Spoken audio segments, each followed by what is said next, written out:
Square हम बात कर रहे थे एंगल बिटवीन टू लाइंस के ऊपर, उसकी हमने जनरल फॉर्म देखी, हमने करोलरी वगैरह सब देखी, ठीक है। फिर इस लेक्चर के अंदर काफ़ी चीज़ें हमने डिस्कस करी, ठीक है। तो अब हम देखेंगे उससे रिलेटेड हमने एग्जांपल्स लिए, ठीक है। तो पहले एग्जांपल देखेंगे, इसके अंदर लिखा हुआ है find the equation of the line which is parallel to the straight line. Straight line 2x plus 5y minus 3 equal to 0 and passes through the point 4, -2। क्या मतलब हुआ? मतलब ये हुआ कि इसने ये बताया है कि हमारे पास एक लाइन है, L1 लाइन में कह लेता हूँ, फाइंड द लाइन L1 में कह लेता हूँ, ये हमारे पास L1 लाइन है, ठीक है। Which is parallel to the straight line 2x plus 5y minus 3। ये हमारे पास एक लाइन की इक्वेशन लिखी हुई है, इसको मैं कह लेता हूँ ये L2 लाइन होगी मिसाल के तौर पे। और वो ये हमारे पास हमें क्या करना है, इस L1 लाइन को फाइंड आउट करना है जो कि हमारे पास पैरेलल है इस लाइन के, जिसको मैं L2 कह रहा हूँ, ठीक है। और वो जो L लाइन है वो कहाँ से पास कर रही है, ठीक है ना, and passes through the point. वो हमारे पास L1 जो हमें फाइंड आउट कर ली लाइन, वो एक इस पॉइंट से पास कर रही है। तो ये चीज़ उसने बता दी है कि हमारे पास इस पॉइंट से पास कर रही है। क्या मतलब हुआ? मतलब ये हुआ कि हमारे पास ये L2 लाइन है मिसाल के तौर पर, ये हमारे पास क्या है ये हमारे पास L2 लाइन है, और हमें फाइंड क्या करनी है, L1 लाइन है जो कि हमारे पास ये वाली होगी, ठीक है, इसके पैरेलल होगी, ठीक है। और जो हमारे पास L1 लाइन है वो हमारे पास इस पॉइंट से पास कर रही है, मिसाल के तौर पे ये कोई पॉइंट हमारे पास यहाँ पर होगा, वह इस पॉइंट से पास कर रही है 4, -2, ठीक है। अब देखिए ये हम कैसे फाइंड आउट कर सकते हैं, ठीक है। ग्राफिकली मैंने आपको थोड़ा समझाया।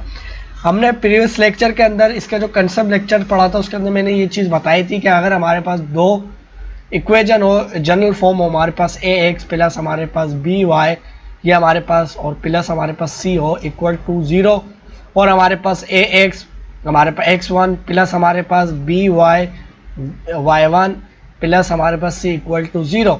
अभी हमारे पास देखिए x और हमारे पास जो y1 और y, सिर्फ y और y1 है, मतलब ये हमारे पास कोई अलग अलग इक्वेशन है, ठीक है ना। हमारे पास साइमल्टेनियस इक्वेशन नहीं है, क्योंकि हमारे पास इसका ये y1 और ये y है, ये y1 और ये y, सॉरी ये y और ये y1, ठीक है। तो ये हमारे पास एक ही वक्त में ये हमारे पास y1 equal to not equal to y1, ठीक है, ये हमारे पास बराबर नहीं है, साइमल्टेनियस इक्वेशन नहीं, ठीक। मैंने ये चीज़ बताई थी कि अगर हमारे पास दो इक्वेशन हो अलग अलग, और हमारे पास x और y के जो कोफिशिएंट हो वो सेम हो, तो देखिए हमारे पास इसमें भी a आ रहा है और इसमें भी a आ रहा है, a1 नहीं है, ठीक है ना, ये 1 जो है वो इसके साथ है। तो ये हमारे पास इनके कोफिशिएंट सेम हो, ये हमारे पास देखिए इसमें भी b है, a, हमारे पास x और y के जो कोफिशिएंट है दोनों इक्वेशनों में वो क्या है, सेम है। तो इसका मतलब ये हुआ कि ये दोनों क्या होंगी, पैरेलल लाइन को रिप्रेजेंट करेगी, ठीक है। ये चीज़ मैंने बताई थी। अब आपके पास इसको फाइंड आउट करने के लिए बेशुमार तरीके, आप काफ़ी सारे तरीके आप इससे फाइंड आउट कर सकते हैं, ठीक है। मैं पहला तरीका इसके तहत फाइंड आउट करता हूँ, ठीक है।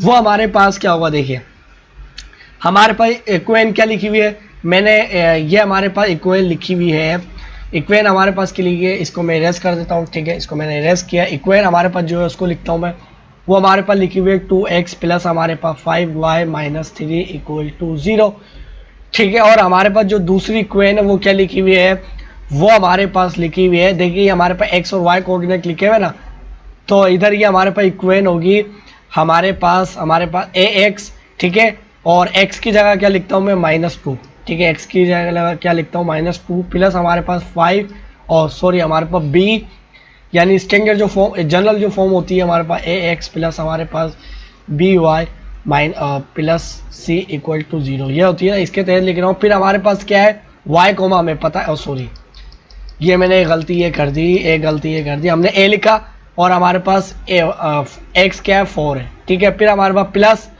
हमने क्या लिखना है, b, और हमारे पास जो y क्या है 2 है, ठीक है, और हमारे पास प्लस क्या है c इक्वल टू 0, ठीक है। अब इसने क्या कहा है कि ये क्या है, पैरेलल है, ठीक है, मैंने पॉइंट पहले इंसर्ट कर लिए, ये क्या है, पैरेलल है, तो इसका मतलब है कि इस लाइन के जो कोफिशिएंट जो वो क्या होंगे, सेम होंगे। तो मैं क्या लिख सकता हूँ, 2 और हमारे पास 4 एज इट इज, ठीक है। ये हमारे पास ये भी 5 होगा तो ये भी 5 होगा, ये पैरेलल उसने बताया, मैंने आपको कंडीशन बताई है। तो हमारे पास क्या होगा, 5 -2 प्लस हमारे पास c इक्वल टू 0, ठीक है।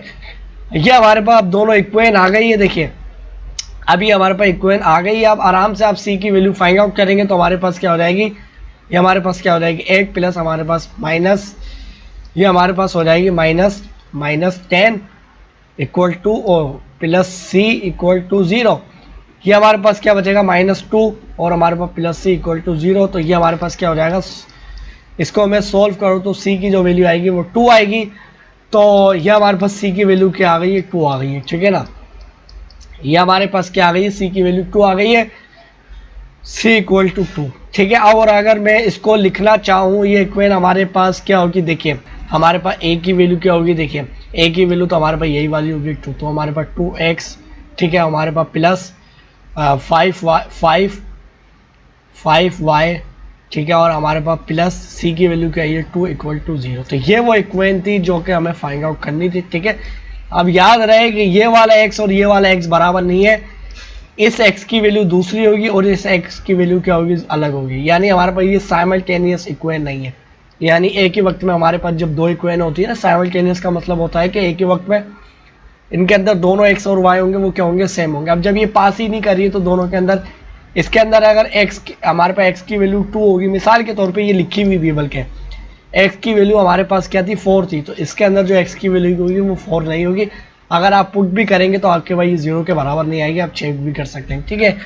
एक तो तरीका ये था, ठीक है, ये तो आपको शायद मुश्किल लगा हो, अगर आपने प्रीवियस लेक्चर देखा उसके अंदर मैंने आपको डिटेल से समझाया तो आपको ये कंसेप्ट समझ आएगा, ठीक है।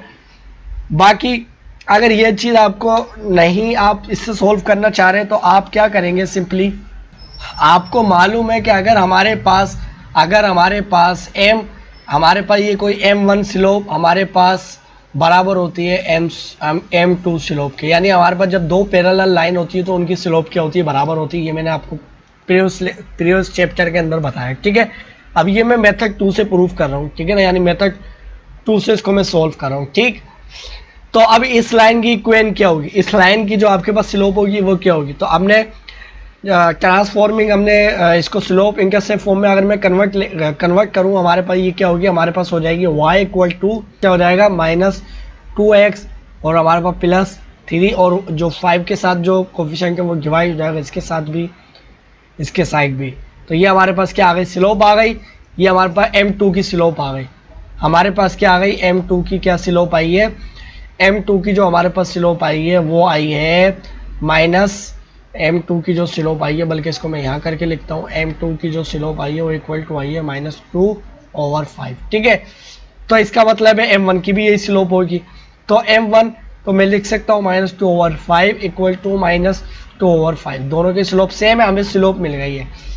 अब स्लोप इंटरसेप्ट फॉर्म से हम इसको फाइंड आउट कर सकते हैं, बिल्कुल ईजी, ठीक है ना। वो कैसे कर सकते हैं, देखिए स्लोप इंटरसेप्ट फॉर्म क्या होती है, आपको पता है कि जब हमारे पास एक पॉइंट तो गिवन है, ठीक है, उस लाइन का ये जो L1 लाइन है इसका हमें एक पॉइंट गिवन है और स्लोप गिवन है, वो हमारे पास बराबर होती है हमारे पास x minus x1 equal to हमारे पास m मल्टीप्लाई x, सॉरी ये हमारे पास होती है y minus y1 equal to हमारे पास m multiply x minus x1, ठीक है। अब हमारे पास देखिए x1 इसको मैं बना लेता हूँ और इसको मैं y1 बना लेता हूँ, ठीक है। तो ये हमारे पास क्या हो जाएगा, y माइनस y1, तो y1 क्या है हमारे पास -2, तो ये हमारे पास क्या हो जाएगा +2 इक्वल टू स्लोप क्या है, तो स्लोप हमारे पास है -2/5 मल्टीप्लाई x माइनस 4, ठीक है। तो हमारे पास क्या हो जाएगा y इक्वल टू हमारे पास 2 और हमारे पास ये क्या हो जाएगा 2, ये देखिए हमारे पास इससे भी मल्टीप्लाई होगा तो हमारे पास क्या हो जाएगा -2x, ठीक है, और डिवाइड बाय 5, ठीक है। फिर हमारे पास 4 से भी मल्टीप्लाई हो तो ये माइनस और ये माइनस तो प्लस हो जाएगा, हमारे पास ये क्या हो जाएगा, देखिए 2 मल्टीप्लाई 4 तो हमारे पास 8 और डिवाइड बाय 5, ठीक है। दोनों के डिनोमिनेटर सेम है तो इनको मैं इकट्ठा करके लिख सकता हूँ ना, दोनों के डिनोमिनेटर सेम है तो ये इसको मैं इकट्ठा करके लिख सकता हूँ, ये हमारे पास क्या हो जाएगा +8 और हमारे पास डिवाइडेड बाय 5, ठीक है। अगर इसको मैं लेफ्ट साइड पर लेके आ जाऊँ तो मेरे पास क्या हो जाएगी +2, इसको मैं ऐसे ब्रैकेट में बंद कर लूँगा, ठीक है। तो मेरे पास क्या हो जाएगी माइनस हमारे पास -2 इधर आके प्लस में है ना, इससे इधर आके माइनस में हो जाएगी, ठीक है। और इसको मैंने ब्रैकेट में बंद कर लिया ताकि आपको साइन की कन्फ्यूजन ना हो, ठीक है। और हमारे पास 5 और ये हमारे पास इक्वल टू क्या आ जाएगा 0, ठीक है। यहाँ तक क्लियर है। अच्छा अब हमारे पास क्या होगा, देखिए इसको मज़ीद सॉल्व करेंगे तो ये हमारे पास क्या हो जाएगा y हमारे पास +2 माइनस हमारे पास प्लस हो जाएगा 2x और हमारे पास -8 और ये डिवाइड बाय 5, ठीक है। 5 अगर इनके नीचे भी लेके आना दोनों के तो 5 इसको भी डिवाइड करेगा, 5 इसको भी मल्टीप्लाई डिवाइड करेगा, तो मेरे पास क्या हो जाएगा 5y हमारे पास प्लस 10 हमारे पास प्लस 2x माइनस 8 और डिवाइडेड बाय 5, ठीक है, इक्वल टू 0। और ये हमारे पास 0 से जाके इधर डिवाइड हो रहा है तो इधर हमारे पास मल्टीप्लाई हो जाएगा 0 से, तो ये हमारे पास 5 क्या हो जाएगा ख़त्म हो जाएगा, इक्वल टू 0 आ जाएगा, ठीक है। और हमारे पास ये देखिए हमारे पास -8 प्लस 10, तो हमारे पास क्या हो जाएगा 2x पहले लिख लेता हूँ मैं, बल्कि इसको यहाँ करके लिखता हूँ, 2x पहले लिख लिया मैंने, ठीक है। और हमारे पास फिर हो जाएगा +5, ठीक है। और हमारे पास 10 माइनस 8 तो हमारे पास +2 बचेगा इक्वल टू 0। तो ये था मेथड 2, ठीक है। तो दोनों मेथड से मैंने आपको समझाया, ये हमने कैसे सिंप्लीफाई किया इस क्वेश्चन को, ठीक है ना। अब नेक्स्ट लेक्चर के अंदर इसके हम कुछ और एग्जाम्पल देखते हैं।